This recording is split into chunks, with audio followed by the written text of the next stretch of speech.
আসসালামু আলাইকুম। ফাইনালি আপনাদের কাঙ্ক্ষিত ভিডিও নিয়ে চলে আসলাম। আপনারা অনেকদিন যাবত কবুতর কিভাবে ট্যাম বা পোষা করতে হয় এই বিষয়ে একটি ভিডিও চাচ্ছিলেন। তো আজকের ভিডিওতে আমি একদম বাচ্চা সংগ্রহ করা থেকে নিয়ে কবুতর কিভাবে সাইকেলের সাথে বা অন্যান্য যে কোনো গাড়ির সাথে উড়াতে হয় সেই বিষয়ে মোটামুটি বিস্তারিতভাবে আলোচনা করার চেষ্টা করব। কারণ বিস্তারিত যদি আপনি না জানেন তাহলে কিন্তু কখনোই ভালোভাবে একটি কবুতর পোষা করতে পারবেন না। তাই যদি আপনি ভালোভাবে একটি কবুতর পোষা করতে চান তাহলে ভিডিওতে বলা প্রত্যেকটা স্টেপ ভালোভাবে বোঝার চেষ্টা করবেন। যদি পুরো বিষয়টি ভালোভাবে বুঝতে পারেন তাহলে আমি 99% গ্যারান্টি দিয়ে বলতে পারি 1 থেকে 2 মাস পর আপনার কাছেও হোয়াইটের মতো একটি কবুতর থাকবে। তো কথা না বাড়িয়ে মূল বিষয়ে চলে যাচ্ছি। একটি কবুতরকে যদি আপনি ভালোভাবে পোষা করতে চান তাহলে আপনাকে ধারাবাহিকভাবে 4টি কাজ করতে হবে। আর এর মধ্যে সর্বপ্রথম যে কাজটি করতে হবে তা হচ্ছে বাচ্চা সংগ্রহ করা। আর এটি হচ্ছে সবচাইতে গুরুত্বপূর্ণ কাজ, কারণ এক্ষেত্রে যদি আপনি ভুল করেন তাহলে কখনো ভালো রেজাল্ট পাওয়া সম্ভব না। তাই এই বিষয়টি ভালোভাবে বোঝার চেষ্টা করবেন। আর কবুতরের বাচ্চা নেওয়ার ক্ষেত্রে যে বিষয়টি আমাদের মাথায় রাখতে হবে তা হচ্ছে বাচ্চাটার বয়স কতদিন হবে। আর বাচ্চাটার বয়স কতদিন হবে বা কতদিন বয়সে বাচ্চাটা নিয়ে আসবেন এটা নির্ভর করে আপনি যে কবুতর থেকে বাচ্চা নিচ্ছেন সেটার উপর। যদি আপনি নর্মাল কোনো কবুতর থেকে বাচ্চা নিতে চান যেগুলো আপনাকে ভয় পায়, মানে নর্মাল যে কবুতরগুলো রয়েছে সেরকম কবুতর থেকে বাচ্চা নিতে গেলে 10 থেকে সর্বোচ্চ 15 দিনের বাচ্চা নেবেন। আর যদি কবুতরগুলো আপনাকে ভয় না পায়, আপনার হাতে এসে খাবার খায়, আপনার সাথে ফ্রেন্ডলি হয়, তাহলে এরকম কবুতর থেকে আপনি 25 থেকে 30 দিন বয়সের বাচ্চাও নিতে পারবেন, সেক্ষেত্রেও কোনো সমস্যা হবে না। আর এই ধরনের কবুতর থেকে বাচ্চা নিয়ে ট্যাম করা খুবই সহজ। আর ছোট বাচ্চা নিলে কিন্তু অনেক ধরনের সমস্যায় পড়তে হয়। তো কি কি সমস্যায় পড়তে হবে সেগুলো আমি অন্য কোনো ভিডিওতে তুলে দেওয়ার চেষ্টা করব। আর এরকম কবুতর কিভাবে করবেন, যে কোনো কবুতরকে কিভাবে সহজে হাতে এনে খাবার খাওয়ানো শিখাবেন, এটা কিন্তু খুব সহজ একটা বিষয়। এই বিষয়ে যদি আপনারা না জানেন তাহলে কমেন্ট করেন, আমি খুব দ্রুত এই বিষয়ে একটি ভিডিও আপলোড করে দিব।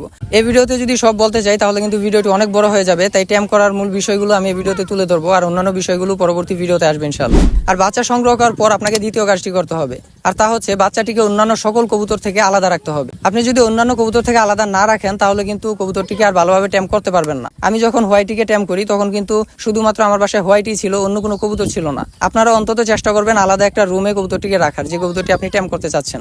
এরপর আপনাকে তৃতীয় কাজটি করতে হবে, আর তা হলো বাচ্চাটিকে পর্যাপ্ত সময় দিতে হবে।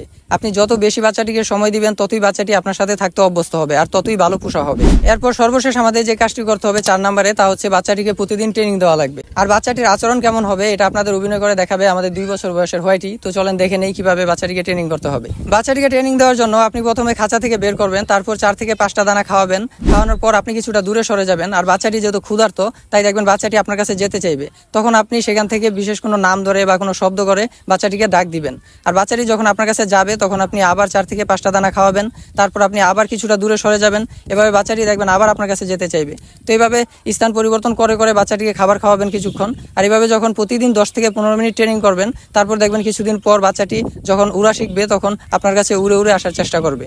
আর ছোট থেকেই প্রতিদিন বাচ্চাটিকে বাইরে নিয়ে যাওয়ার চেষ্টা করবেন, কারণ ছোট থেকে যদি বাইরের পরিবেশের সাথে অভ্যস্ত না করেন তাহলে হুট করে যখন বড় হলে বাইরে নিয়ে যাবেন তখন কিন্তু বাইরের পরিবেশের সাথে অভ্যস্ত না হওয়ার কারণে ও এদিক সেদিক উড়ে যেতে পারে। তাই বিষয়টি খেয়াল রাখবেন। এভাবে ট্রেনিং দিতে দিতে যখন বাচ্চাটি মোটামুটি উড়া শিখে যাবে তখন আপনাকে সাইকেল বা বাইকের সাথে ট্রেনিং দেওয়া লাগবে। আর প্রথমেই কিন্তু সাইকেল বা বাইক নিয়ে বের হয়ে গেলেই হবে না, কারণ বাচ্চাটির জন্য এটা কষ্টকর হয়ে যাবে আর সাথে সাথে উড়ার সম্ভাবনাও খুবই কম। তাই আমাদের স্টেপ বাই স্টেপ সামনে এগোতে হবে। প্রথমে বাচ্চাটিকে দূর থেকে ডাক দিবেন। আর যেহেতু আগে ট্রেনিংগুলো দেওয়া হয়েছে তাই বাচ্চাটি দেখবেন আপনার কাছে যাবে। আর যখন আপনার কাছে যাওয়ার এই বিষয়টি একদম ক্লিয়ার হয়ে যাবে তখন আপনি বাচ্চাটিকে ডাক দিবেন। আর যখন বাচ্চাটি আপনার কাছে যেতে থাকবে তখন আপনি আস্তে আস্তে পিছন দিকে সরে যাবেন। তখন দেখবেন বাচ্চাটি আপনাকে ধরার জন্য আপনার কাছে যেতে চাইবে। আর প্রথমে যদি বেশি দূরে সরে যান তাহলে কিন্তু বাচ্চাটি মাটিতে বসে পড়বে। তাই আপনি ধীরে ধীরে দূরত্বটা বাড়ানোর চেষ্টা করবেন যেন বাচ্চাটি আপনার হাতে গিয়ে বসতে পারে। আর এই বিষয়টিও যখন ক্লিয়ার হয়ে যাবে তখন আপনি বাচ্চাটিকে ডাক দিবেন। আর যখন বাচ্চাটি আপনার কাছে আসতে থাকবে তখন আপনি পিছন দিকে ফিরে দৌড় দিবেন। আর দেখবেন বাচ্চাটি আপনার সাথে সাথে সুন্দর মতো উঠছে। আর এভাবে যখন বাচ্চাটি আপনাকে ফলো করা শিখে যাবে তখন গিয়ে আপনি সাইকেল বা বাইকের সাথে বাচ্চাটিকে অল্প অল্প করে উড়াবেন। মনে রাখবেন প্রথমে সর্বোচ্চ 50 থেকে 60 ফিট দূরত্ব উড়াবেন, তারপর 1-2 মিনিট রেস্ট নিয়ে তারপর আবার উড়াবেন। মূল কথা হচ্ছে এতটুকু পরিমাণ উড়াবেন যেন বাচ্চাটি উড়ে গিয়ে আপনার কাঁধে গিয়ে বসতে পারে। বেশি উড়ানোর কারণে যেন ক্লান্ত হয়ে বাচ্চাটি মাটিতে বসে না পড়ে। তো এইভাবে ট্রেনিং দিলে দেখবেন আপনিও কিছুদিনের মধ্যে হোয়াইটের মতো একটি কবুতর বানিয়ে ফেলতে পারবেন। আমি আমার মতো করে প্রত্যেকটা বিষয় বোঝানোর চেষ্টা করলাম। তারপর যদি কোনো বিষয় অস্পষ্ট থাকে বা আপনাদের কোনো প্রশ্ন থাকে তাহলে কমেন্ট করবেন, কারণ আমি কিন্তু প্রত্যেকের কমেন্ট পড়ি এবং রিপ্লাই দিই। আর যারা এখনো চ্যানেলটি সাবস্ক্রাইব করেন নাই তারা চ্যানেলটি সাবস্ক্রাইব করে যাবেন, কারণ 100K সাবস্ক্রাইবার হলে ইনশাআল্লাহ আমি আমার নিজের হাতে একটি কবুতর ট্যাম করে আপনাদেরকে উপহার দিব। তো আজকের মতো এখানেই বিদায় নিচ্ছি। সবাই আমাদের জন্য দোয়া করবেন যেন আল্লাহ তাআলা আমাদের সুস্থ রাখে, নিরাপদে রাখে। তো দেখা হবে আপনাদের চাহিদা অনুযায়ী নতুন কোনো ভিডিওতে। আল্লাহ হাফেজ।